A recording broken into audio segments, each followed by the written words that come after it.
नहमदुहु व नसल्ली अला रसूलिल करीम अम्मा बाद फ़ऊज़ु बिल्लाहि मिनश शैतानिर रजीम बिस्मिल्लाहिर रहमानिर रहीम।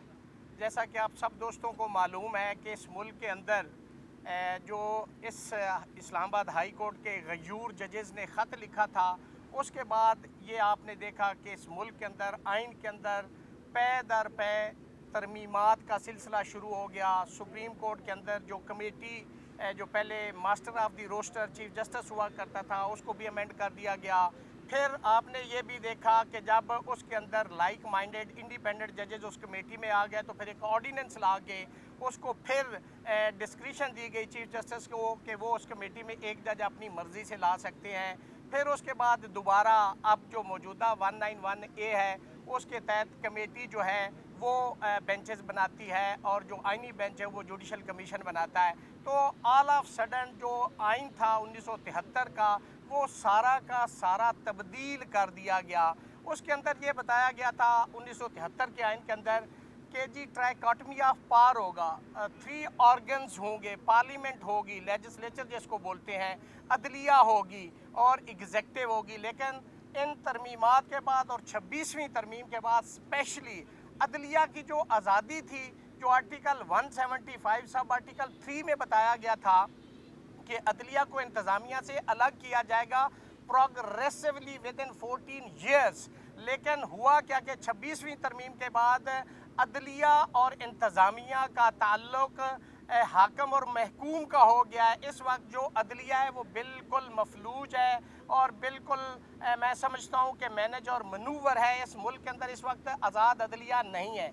इस ख़त की रीज़न को सामने रखते हुए एक इंडिपेंडेंट मैं समझता हूँ कि आज़ाद मंश जज जिसका नाम मिस्टर जस्टिस तारिक महमूद जहांगीरी है, वहाँ से इनिशिएटिव लिया गया और 34 साल के बाद ऑल ऑफ सडन एक डिग्री को उन्होंने एक इशू बनाया जिसके अंदर उन्होंने ये नहीं कहा कि ये डिग्री जो है फौज वो कहते हैं इरेगुलरिटीज़ हैं उसके अंदर और इनवैलिड डिग्री है। अगर यूनिवर्सिटी का डिक्लेरेशन आप देखें तो उसके अंदर अगर डिग्री जारी उन्होंने नहीं की तो फिर आपने कैंसिल क्या की? या तो आप ये डिक्लेरेशन देते कि ये जो डिग्री है जिसके ऊपर ये इनके पास LLB की डिग्री है ये हमारे रिकॉर्ड में एग्जिस्ट नहीं करती, ये तो बात मानने को थी।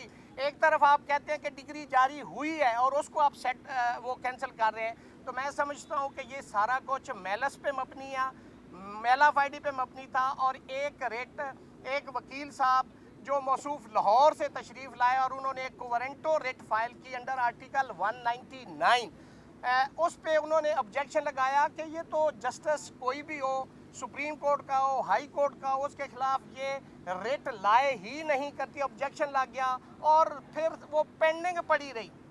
साल के बाद जब मिस्टर जस्टिस तारिक महमूद जहांगीरी को दोबारा अप्रोच किया गया और उन्हें कहा गया कि आप कंसेंट दें, आपको लॉ ट्रांसफ़र कर देते हैं। जब उन्होंने कहा मैं नौकरी करने के लिए यहाँ पे नहीं आया, मैं एज ए जज यहाँ पे बैठा हूँ, अगर मैंने नौकरी ही करनी तो इससे बेहतर है मैं घर चलाऊँ। जब उन्होंने इनकार किया तो ये रिट दोबारा लगा दी गई ऑब्जेक्शन में और उस दिन district bar, high court bar, bar council और जो कोर्ट रूम नंबर 1 था खचा खच भरा हुआ था।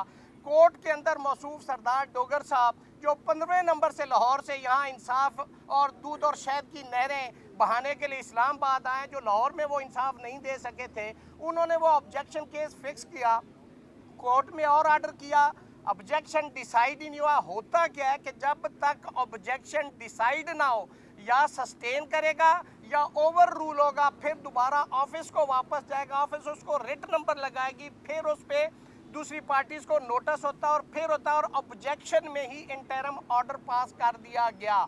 ये था मेलाफाइडी और ये था जस्टिस तारिक महमूद जहांगीरी का गुनाह कि उन्होंने कहा कि मैं हल्फ की खिलाफ वर्जी नहीं करूंगा, आइन और कानून के मुताबिक फैसले करूंगा। उनके साथ जो गयूर पांच आज़ाद मंश जजेस हैं ये सारे एक पेज पे, पहले मिस्टर जस्टिस मोहसिन अख्तर कियानी साहब को चीफ जस्टिस बनने से आपने यही 2 नंबरी करके, यही बदनीति करके आपने उनको रोका और एक उस जज को जिसने यहाँ पे आके जो इस इस्लामाबाद हाई कोर्ट का जज ही नहीं है, 194 बहुत क्लियर है, उसके ऊपर उन्होंने हल्फ लेना था। जब उन्होंने इस्लामाबाद हाई कोर्ट का हल्फ ही नहीं लिया तो वो इस्लामाबाद हाई कोर्ट के जज ही नहीं है। और आपने क्या किया कि उसी जज को आपने चीफ जस्टिस लगा दिया, सुप्रीम कोर्ट ने फैसला दिया जिसमें इस्लामाबाद हाई कोर्ट ने भी उसको चैलेंज किया।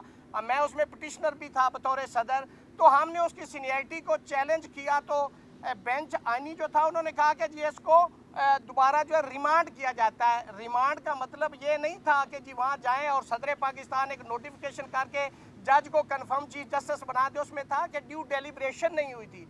डेलिब्रेशन का मतलब ये था कि तीनों चीफ जस्टिस कंसर्न और चीफ जस्टिस पाकिस्तान ये दोबारा से और मिनिस्ट्री ऑफ लैंड जस्टिस वो नोटिफिकेशन और डेलिब्रेशन करती। लेकिन क्या हुआ, उसमें भी बदनीति थी कि एक सदर पाकिस्तान ने एक नोटिफिकेशन करके उसको चीफ जस्टिस बना दिया। तो ये सारा उस खत की वजह से इस मुल्क के अंदर जो अदलिया को बिल्कुल मफलूज किया जा रहा है। एक apparently on the face of record जो सरदार डोगर, देखिए डोगर साहब को ये सोचना चाहिए था कि जहांगीरी साहब तो वो जज हैं जिन्होंने आपकी सीनियरिटी को सुप्रीम कोर्ट में चैलेंज किया हुआ है, और उस पिटीशन में वो आपके खिलाफ पिटिशनर हैं, आपकी सीनियरिटी को चैलेंज किया। आप उनके खिलाफ सुन कैसे सकते हैं कि no one can be a जज फॉर हिज ओन काज? ये दूसरी बदनीति है। लेकिन चूंकि रूल्स बनाते हुए भी इन्होंने अपनी मर्जी से तमाम सीनियर जजेस को हटा दिया है, उनको कोई अर्जेंट केसेस नहीं दिए जाते, उनके पास कोई मार्किंग नहीं होती, उनको डीबी से हटा दिया गया है, और जितने भी फेडरेशन के खिलाफ केसेस हैं वो उनको मार्क नहीं होते। तो ये अदलिया है, इसको आप अदलिया कह सकते हैं। यहाँ पे लोगों को इंसाफ मिलेगा जिसके अंदर जजेस 5 जजेस सुप्रीम कोर्ट में खुद आए हुए कि हमें इंसाफ दो, हम आईना और कानून के तहत हमारे साथ ट्रीटमेंट नहीं हो रहा। तो ये इस मुल्क के अंदर निज़ाम है। आज जब सुना गया तो वहाँ पे रिस्पोंडेंट साइड से जो पिटिशनर थे मियाँ दाऊद लाहौर से वकील हैं, और उन्होंने कहा कि जी इसमें तो एक केस है। तो बेंच ने क्लियर कर दिया कि वो जो पिटिशन सजाद अली शाह की थी वो अंडर आर्टिकल 184 थी, 199 के तहत उनको भी नहीं रोका गया था। फिर मलक असद केस है उसके अंदर ये होल्ड कर दिया गया है कि जी ये 98 है शायद सुप्रीम कोर्ट, उसमें ये होल्ड किया कि कोई भी ब्रदर जज दूसरे ब्रदर जज को काम करने से नहीं रोक सकता, उसके अख्तियारात नहीं ले सकता। फिर इस पे 2010 सुप्रीम कोर्ट है PLD पे 61 है कि एक जज दूसरे जज के खिलाफ कोई ऐसा रिस्ट्रेनिंग ऑर्डर पास नहीं कर सकता। चूंकि कोर्ट ने ये होल्ड किया कि अभी तो ऑब्जेक्शन ही डिसाइड नहीं हुआ, तो आपने इन टर्म एक अल्टीमेट रिलीफ दे दिया है, उन्होंने उसका ऑपरेशन सस्पेंड कर दिया है। जस्टिस तारिक महमूद जहांगीरी साहब वो दोबारा से अपनी कोर्ट भी करेंगे एज अ जज वो वहाँ पे। लेकिन काले कोट वाले पूरे पाकिस्तान के लोग इस मुल्क के अंदर आज़ाद अदलिया का जो ख्वाब हमने देखा था, हम उसकी जदोजहद में आज भी हैं, कल भी हैं और आइंदा भी उनके साथ हैं। और हम आज़ाद मंच जजेस को सलाम पेश करते हैं कि ये इस मुल्क की आखिरी उम्मीद है।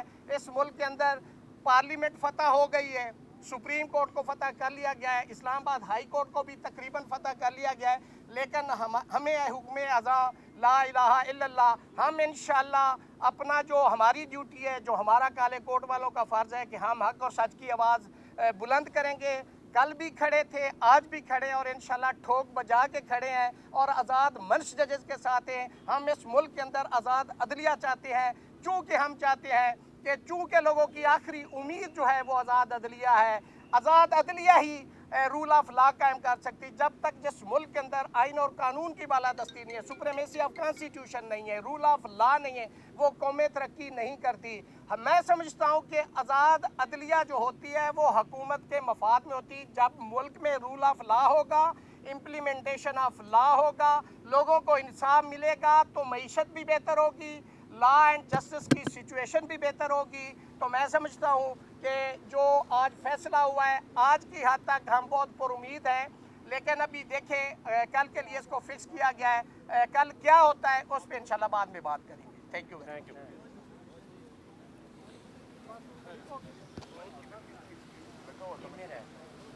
यार माइक नीचे गिरा दी। नीचे गिर गया। ये आपका या मेरा है?